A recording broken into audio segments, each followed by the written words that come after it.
बड़ा विज्ञापन लगा हुआ है, मुफ्त वैक्सीन, मुफ्त राशन, मुफ्त इलाज। उन तमाम लोगों को जिनकी मौत को भी हम एक्नॉलेज है कि जो लोग गए वो जिंदा दस्तावेज छोड़ के गए हैं हमारे फेलियर का। हम सबको एक साझा माफीनामा उन लोगों के नाम भेजना चाहिए जिनकी लाशें गंगा में तैर रही थी। मैं व्यक्तिगत है, आंकड़ा मैं नहीं कहना चाहता हूं, मेरा आंकड़ा, तुम्हारा आंकड़ा। प्रोफेसर मनोज झा। शुक्रिया वाइस चेयरमैन साहब। कोई भाषण की शक्ल में नहीं है, एक शोक संतप्त गणतंत्र के एक अदना नागरिक समझिए या एक जनप्रतिनिधि समझिए, उसकी ओर से कुछ बातें कही जा रही हैं। और सबसे पहले माफीनामा उन तमाम लोगों को जिनकी मौत को भी हम एक्नॉलेज नहीं कर रहे हैं, जो हम जान ही रहे हैं कि वो मारे गए। तो ये माफीनामा सर सिर्फ मेरा नहीं है। मैं इसलिए ये बात कह रहा हूं कि मई के महीने में मैंने 6 आर्टिकल लिखे, संसद चल नहीं रही थी, कहां अपनी शिकायत ले जाते, किससे कहते। मुझे भाजपा के मित्रों ने, कई साथियों ने कॉल किया, बधाई दी, मैं उनका भी एहतराम करता हूं और कहता हूं कि ये भरोसा इस सदन का है कि हम सबको एक साझा माफीनामा उन लोगों के नाम भेजना चाहिए जिनकी लाशें गंगा में तैर रही थी। किसी ने कह दिया ये, किसी ने कह दिया वो। सर दूसरी चीज, मैंने कल सेक्रेटरी जनरल साहब से बात करने की कोशिश की, बाकी जगह भी, किसी 2 सत्र के बीच में सर 50 लोगों की ऑबिचुअरी आज तक कभी नहीं हुई संसदीय इतिहास में। राजीव सातव की उम्र थी जाने की इस दुनिया से। रघुनाथ महापात्रा जब मिलते थे गले लगाते थे, बोलते थे जय जगन्नाथ। अचानक में वो नहीं है। ये पीड़ा व्यक्तिगत है, आंकड़ा मैं नहीं कहना चाहता हूं, मेरा आंकड़ा, तुम्हारा आंकड़ा। अपनी पीड़ा में आंकड़ा ढूंढिए। एक व्यक्ति नहीं है इस देश में, इस सदन में, सदन के बाहर, उस सदन में जो ये कहे कि उसने किसी जानने वाले को ना खोया हो। सर पीड़ा कह सकता हूं। ऑक्सीजन के लिए लोग फोन करते थे, हम अरेंज नहीं कर पाते थे। लोग समझते हैं सांसद है, ऑक्सीजन पहुंचा देगा। 100 फोन में पूरे दिन में शाम को बैठ के देखते थे, सक्सेस रेट 2, सक्सेस रेट 3। हमको कौन सा आंकड़ा कोई बताएगा साहब? हमको नहीं चाहिए, किसी आंकड़े की बात नहीं करनी है। हमें देखना है कि जो लोग गए वो जिंदा दस्तावेज छोड़ के गए हैं हमारे फेलियर का। मैं आपकी बात नहीं कर रहा हूं साहब। आप कहिएगा 70 साल में कुछ नहीं हुआ, मैं उसमें जाना ही नहीं चाहता। ये कलेक्टिव फेलियर है 47 से लेकर अब तक की सारी सरकारों का। क्या बना दिया हमने? मुझे पता नहीं था कि अस्पताल और ऑक्सीजन का क्या रिश्ता होता है सर। ईमानदारी से कहता हूं, मैं मेडिकल बैकग्राउंड से नहीं आता हूं।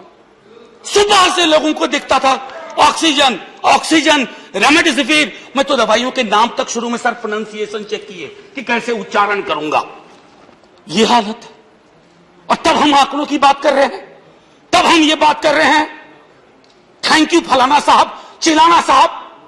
सर मैं यहां से निकलता हूं, बहुत बड़ा विज्ञापन लगा हुआ है, मुफ्त वैक्सीन, मुफ्त राशन, मुफ्त इलाज। सर एक मिनट, मैंने किसी नहीं, please I don't want my time. मैं किसी दल की ओर से आज नहीं बोल रहा हूं। मैं दावे के साथ कहता हूं, मैं लाखों लोगों की ओर से बोल रहा हूं जो यहां बोलना चाहते हैं। अब मेरी बात सुनिए, आज शिकायत नहीं कर रहा हूं आपसे। ये वेलफेयर स्टेट है ना। एक साबुन की टिकिया अगर कोई गरीब गांव में खरीद रहा है ना सर, तो अडानी अंबानी के बराबर का करदाता है। आप उसको कह रहे हो मुफ्त वैक्सीन, मुफ्त इलाज, मुफ्त राशन। नहीं साहब, कुछ मुफ्त नहीं है, उसका स्टेट है। इस वेलफेयर स्टेट का कमिटमेंट है, उसको आप डिनाग्रेट मत करिए, डेमोनाइज मत करिए, उसे बौना मत बनाइए। ये आग्रह है मेरा। सर मैं इससे पहले की कुछ और बातें कहूं, मेरे पास अभी वक्त है। सर इस कोरोना को मैं भी मानता हूं, मेरे पूर्व के वक्ता कुछ कह रहे थे, ये चैलेंज है हमारे लिए सर। बहुत बड़ी बड़ी बातें नए कानून की हो रही है। राइट टू हेल्थ की बात क्यों नहीं करते हम लोग? राइट टू हेल्थ, स्वास्थ्य का अधिकार, उसमें कोई किंतु परंतु लेकिन परंच नहीं। सीधे तौर पे स्वास्थ्य का अधिकार constitutionally guaranteed, right to life के साथ लिंक करिए। किसी अस्पताल की मजाल नहीं होगी कि वो उस खिलवाड़ कर पाए उस राइट टू लाइफ का। करना नहीं चाहते। वर्क, उस पर काम करिए। पॉपुलेशन को लेकर के बहुत बातें हो रही हैं साहब, डेमोग्राफी को डेमोग्राफर्स को छोड़ दीजिए, बड़ा संश्लिष्ट विज्ञान है, लेकिन ये हम कर सकते हैं इस सदन और उस सदन में। Right to life, right to work पर लेजिस्लेशन लाइए ताकि कोई आपदा आए। अभी तो हमारे लीडर ऑफ हाउस नहीं है, नए नए बने हैं, उनसे मैं कहता जब वो रेल मंत्री थे, हॉस्पिटैलिटी सेक्टर के लोगों को निकाल दिया गया।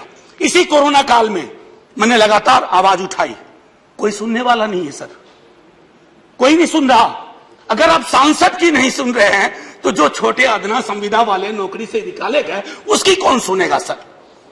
एक और अद्भुत चीज हुई इसी कोरोना के दौरान, माननीय उपसभापति महोदय, जब हाहाकार मचा हुआ था हॉस्पिटल के लिए, आईसीयू बेड्स के लिए, दवाइयों के लिए, यह हाहाकार जब मचा हुआ था उस दौर में सर